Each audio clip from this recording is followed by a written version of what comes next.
Welcome to the big bad world of the Dead Boy Detectives. It is the latest comics from the Neil Gaiman universe to be adapted for a show, and it's as original as it is true to the source material. Showrunners Beth Schwartz and Steve Yoki said that they wanted to give the titular detective voice the same backstories as in the comics, with just a few tweaks here and there, while also creating a brand new world for the Netflix series. However, the show does come with some major changes from the Dead Boy Detectives comic history, and we are here to explore them. For example, the show gets fresh new villains and characters and a big twist on the feline element of the comics. Before we go into our explanation, we have a very small request. If you like our content, please support us by subscribing to our channel. This is a small click for you, but for us, it means a lot. Thank you, and let's begin. Allow me to welcome you to the Dead Boy Detective Agency. Charles Roland and Edwin Payne are younger in the comics. Let's start with Charles' age. In his debut appearance in issue number 25 of the Sandman comics, which is dated April 1991, Charles is a 13-year-old schoolgoer who attends the St. Hilarion School for Boys in London. He has already attended the school for a year and a half and really wants to catch up with his dad, who seems forever busy, with little to no time to meet his teenage son. Even for the Christmas holidays, Charles remained at a boarding school because his dad was on a work trip to Kuwait. The same goes for Edwin, who was 13 when he died and appeared as a 13-year-old ghost in the comics. Edwin and Charles just died some 70 years apart. But in the Netflix show, both Edwin and Charles are about 16 years old. Both of them went to the hellish boys' school where they were bullied to death at different points in time. Much later into the series, we also learn about Charles's abusive father. While in the comics, he was an architect who built hospitals and had no time for his son. The TV show depicted Charles's dad as a terrifyingly controlling figure who used to thrash him with a belt and force him to comply with his wishes. Also in the comics, Charles has a sister named Clementine who doesn't find any mention in the show. Marianne! Marianne! Marianne! Charles and Edwin were bullied by the same boys 70 years apart. In the same comic issue, Charles was tortured by the same trio of bullies who murdered Edwin Payne years ago. In the DC Comics, Charles and Edwin were introduced during the Season of Mist storyline of the Sandman. In this storyline, hell had literally broken loose, with all its evil spirits and demons returning to Earth. Among these freshly released baddies were the three boys who killed Edwin some 70 years ago. In the comic book timeline set in the 1990, the boys returned to St. Hilarion School and zeroed in on Charles as their new target. The Ghost Boys charred up Charles' back by holding him against a burner and tortured him with a skewer. Charles was already weakened by hunger and had caught a cold from the dip in the frozen lake, and after the torture, he succumbed to death in an attic. In the TV show, Charles died after being bullied by a bunch of classmates, but they had no connection with Edwin's killers. Charles was forced to dive into a frozen lake and stoned by his attackers, following which he died of hypothermia. Just like in the comics, Charles' death took place in the school attic where he met Edwin, who was already a ghost. We're pretty bang-on detectives when we're not hiding from death.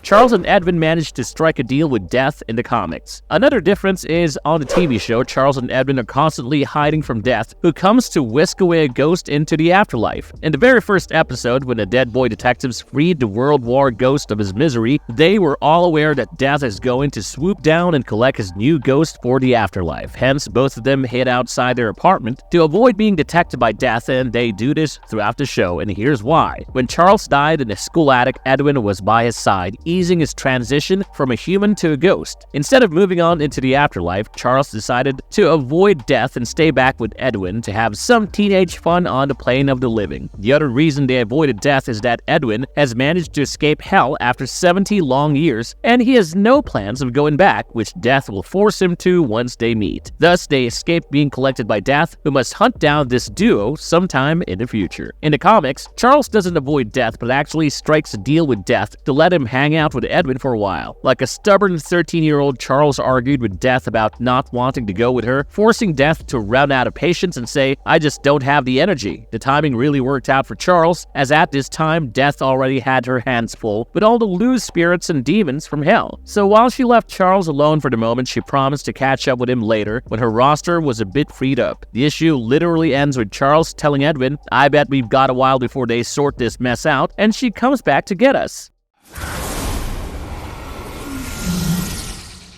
Hi.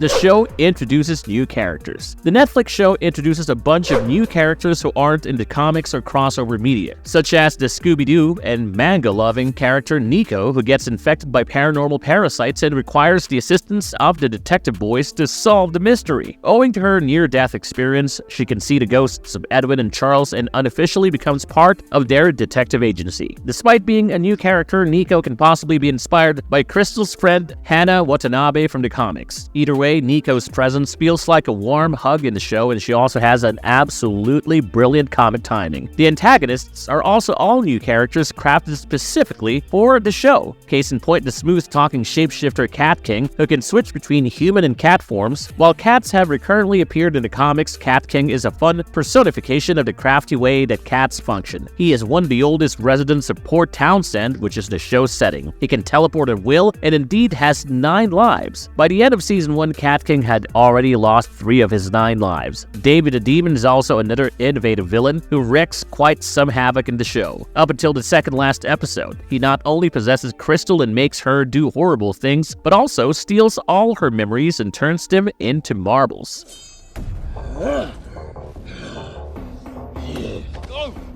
The show and the comics have distinctly different tones. One major difference lies in the tone set by the show and the comics. Published in 1991, The Sandman issue number 25 had a dark, brooding vibe to it, which was accentuated by themes of bullying, violence, and child murder. The issue opens with Charles in his dying moments and also details how brutally Edwin was murdered in a ritual sacrifice to the devil. During the Christmas holidays, Charles was the only living student present amongst a bunch of ghost students, creating a rather creepy setting. Plus, Lucifer has also abandoned Hell, and all of Hell's monsters are reigning supreme on Earth. This issue particularly sets up an overall gloomy mood, with 2 dead 13-year-olds bonding over trauma and death. However, the TV show sets a completely different mood from the very beginning. In fact, the show begins with a high-octane scene where Edwin and Charles are being chased by a masked ghost who haunts the museum. Yes, of course, the protagonists come with terribly sad backstories, being tortured and bullied to death, but these themes are given a lighter treatment, keeping the family-friendly vibe of the show in mind. While the Sandman comics specifically come with a disclaimer that it's for mature readers, the Netflix show is a fun, joyful watch for young audiences.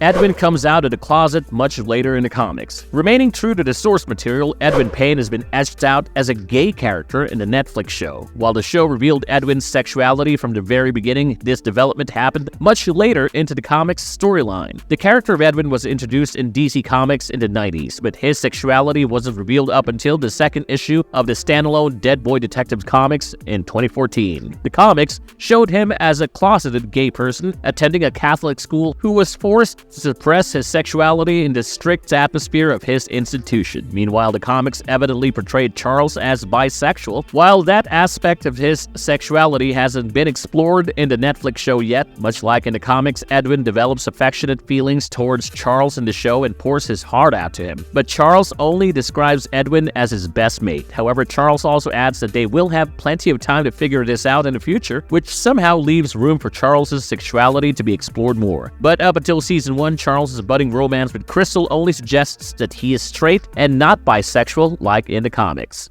Crystal, yeah? Yeah. Crystal Palace, Crystal's first meeting with the Dead Boy Detectives is different. Crystal Palace's character in the show also saw some changes from the source material, notably how she met the titular Dead Boy Detectives. In the show, a little ghost girl asked Edwin and Charles to free her friend Crystal of a demonic possession, after which the investigating duo carry out an entire exorcism inside the London Tube. Crystal was possessed by her demonic ex, David, who made her do all sorts of nasty things. Once Crystal was exorcised, she used her clairvoyant powers to help the Dead Boy Detectives with their investigations. While she instantly hit it off with Charles, it took her a lot of convincing and display of awesome psychic abilities for Edwin to accept her in the team. So that's how they meet on the show. In the comics, Crystal is the same clairvoyant as in the show and the daughter of 2 performance artists. During one of her mom's performances, Crystal almost died in a bomb blast that was intended for her parents and was saved by Charles and Edwin, who happened to be there at the moment. Because she can see ghosts, comics, Crystal identified Charles and Edwin and later paid a visit to St. Hilarion School to meet her ghost saviors. Another point to note here is that the show depicts Crystal Palace to be an absolute Regina George who misused her psychic powers and hurt people for sadistic pleasures. This is how Crystal truly was before her memories got stolen and before she became a nice person. In the comics, however, Crystal was a benevolent soul, always eager to help those in need, but by relying more on her curious nature than her clairvoyant powers.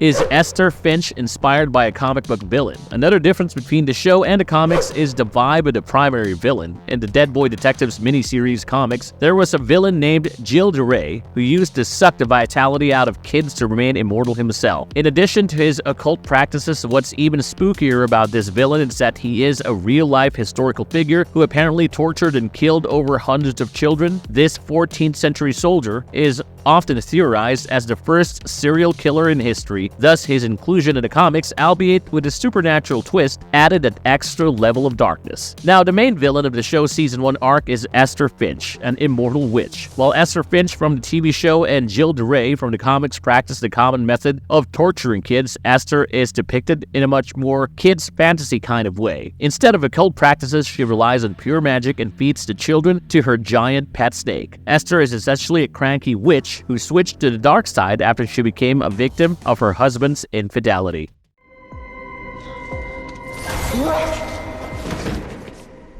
Mirror travel is not the only mode of transport for ghosts. Being a ghost has its perks, such as traveling through glass or passing through doors and walls at will. This is pretty fun to see in the Netflix show that Edwin and Charles are able to traverse between Port Townsend and London through a mirror which Charles keeps inside his magic backpack. In the first episode, when the detective boys were being chased by the masked ghost, they escaped into the London office by slipping through a mirror. Another such example is when they were stuck in a creepy forest in Port Townsend, Charles paid a quick visit to their London office library to figure out about the mushroom monster from one of their books. However, of course, this ability is restricted to ghosts, and thus when Crystal joins their team, the detective boys have to take usual modes of transport, being Crystal is a human and cannot pass through mirrors. While mirror travel has been shown as the detective boys' only way of traveling in the show, the comics had something else as the main mode of traveling, and that is squooshing, which is going from one place to another just by thinking about the destination. Unlike mirror travel, squooshing often caused some sort of motion sickness in the ghosts, and Charles was particularly affected by it. He often felt sick after squooshing, and clearly it wasn't his favorite travel mode. In the comics, the ghosts could also travel through supernatural pathways called the ghost roads. This was, however, a freaky option, as the traveling ghosts had to pass through several troubled spirits who made absurd demands in order to let the travelers pass.